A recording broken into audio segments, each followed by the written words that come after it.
Masks, Persona, and Labels. Chapter 5. Persona is the aspect of our character that is presented to or perceived by others. It is the social role we play, the masks we wear in order to be acceptable. Those masks are designed to hide parts of our true selves. Dating back to the 7th century, all Greek actors were men. They wore masks and played the female roles as well as the male roles. One character could have several different masks. If the character was happy, for example, the actor would wear a mask with a smiling face. He had different masks for his sad or angry parts in the play. The audience immediately knew the mood of the actor by the mask he wore. Those masks were known as their persona. The mask was known to be the part the actor was playing, and never confused with the actor himself. This is a very important point. The masks we wear today are different, inasmuch as we choose to wear them to hide a part of ourselves from our audience. Many of us wear masks to conceal our true selves for a variety of reasons. Environment often imposes certain expectations and norms on us as individuals, such as how to behave, what to believe, and what to value. Some people wear masks to conform to those expectations, even if it means suppressing their true feelings, thoughts, or identities. The fear of being rejected or judged by others can be a powerful motivator for wearing a mask. People may hide their true selves out of concern that their authentic identity won't be accepted or appreciated by those around them. By doing that, we create an idealized version of ourselves, carefully selecting what aspects of our lives to share and which to hide. This can create a perception of a perfect life that doesn't necessarily reflect reality. We often see this played out via social media. Impersonating a different identity by wearing masks can cause other people to perceive us in a different way and define us by putting a label on us. We want people to know us as we would like to be known, but is that our true selves? Our masks are often given labels by those people around us. Labels like, he's a happy guy, she is humorous, he always seems to be on top of what he's doing, she's a great mother, etc. But we don't like it when we're given labels that challenges our view of ourselves. Labels like, he's always late, she cries at the least little thing, he hasn't a clue what's going on, she always does that. He's just a grumpy old man, she's too sensitive, he's just like his father, etc.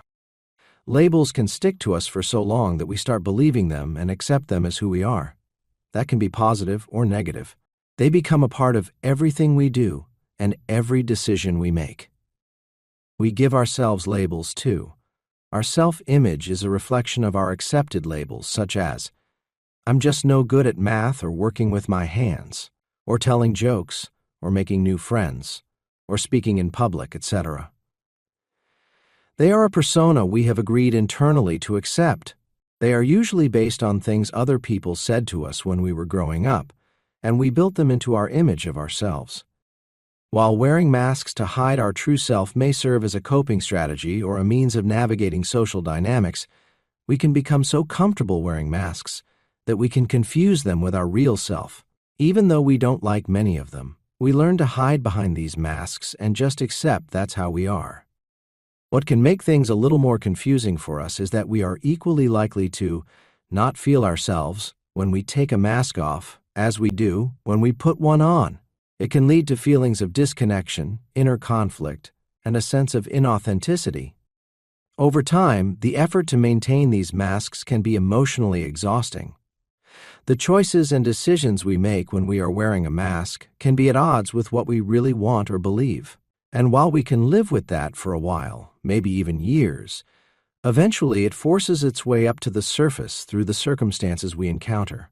That's when we realize that there is a price to pay for pushing it down inside us for so long. Think of holding a balloon underwater. You must apply pressure to keep it there. The word depression means keeping something pressed down against its natural place. In a moment of tiredness, or when an event happens to us or someone close to us, we can't resist that pressure anymore, and possibly along with some trauma, our real self jumps up at us with a measure of force. Just like that balloon would, if you let it go. Our inner selves, our I, is shouting, I'm here and I want to be seen and listened to. We might not even recognize that voice because we have ignored it for so long. It could be the death of a loved one, recovery from a cancer scare, the loss of a job, a home or business, an accident or illness. Often, after such an event, we find ourselves examining our lives and asking ourselves, who is this person inside me? We feel an urge to reevaluate our life and the meaning we have put on it up to this point.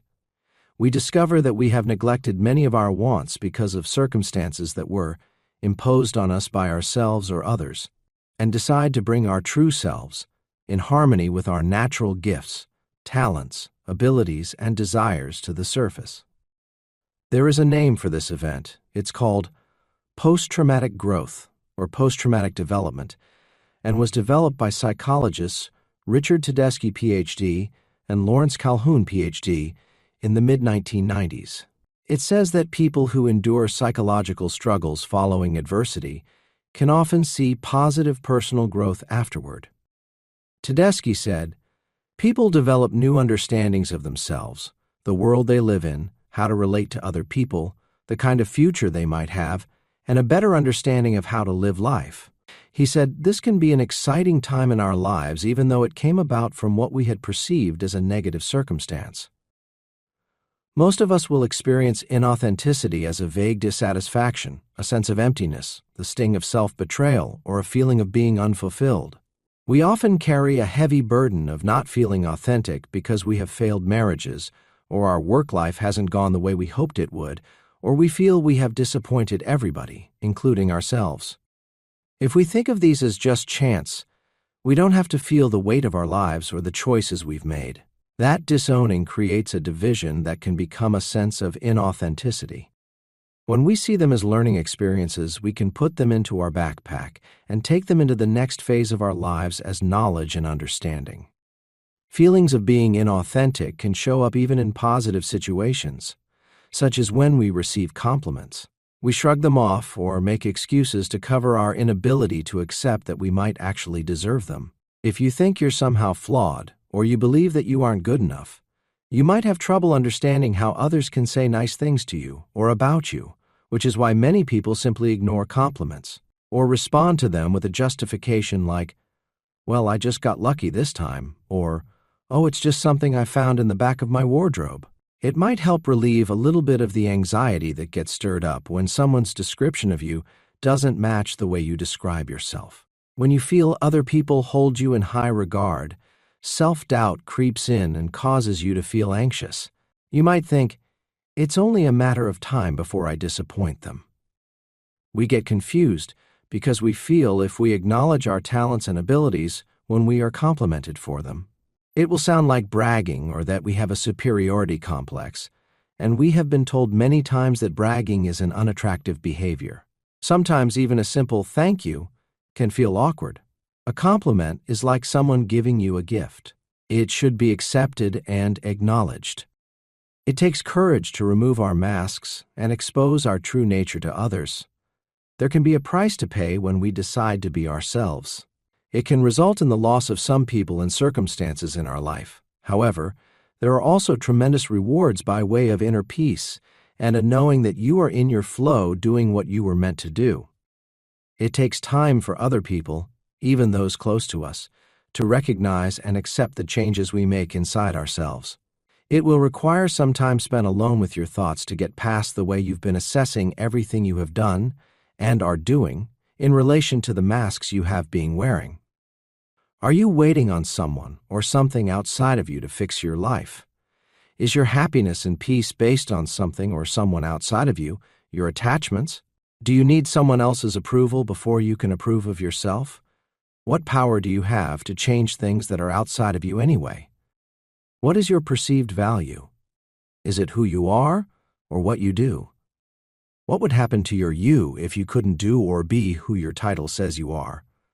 We all have titles such as father, mother, sister, brother, husband, wife, or perhaps teacher, fireman, accountant, doctor, etc. Who are you outside of your title? Do we live with a fear that our title is who we are, and without it we are a nobody? In our opinion, there is a potential inside all of us. That potential has many influences on it. Our upbringing, trauma in childhood, the relationship between our father and mother, our relationship with our parents and our siblings, our natural abilities and preferences, our education, and the opinions of our teachers towards us, our socioeconomic status. The examples we picked up from our neighbors and friends, our religious beliefs, our life experiences, and generally our self-esteem all play their part. There is a lot going on there that leans on our decision-making. The decisions we make decide the path our lives take and the consequences that follow. We believe that we start out with potential in concept form. It must be discovered and developed. Education draws out of us more than it puts in.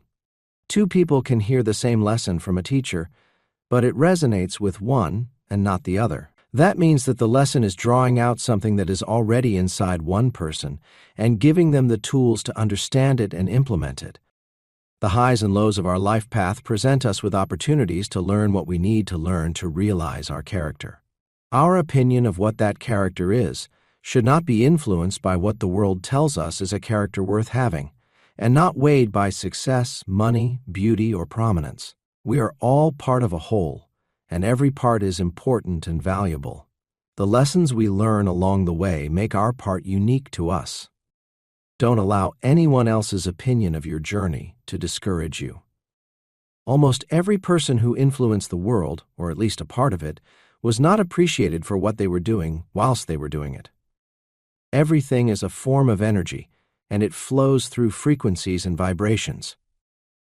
In cymatics, which is the study of shapes made by sand on a platform that is connected to a frequency modulator, the shapes that the sand makes changes when the frequency is changed.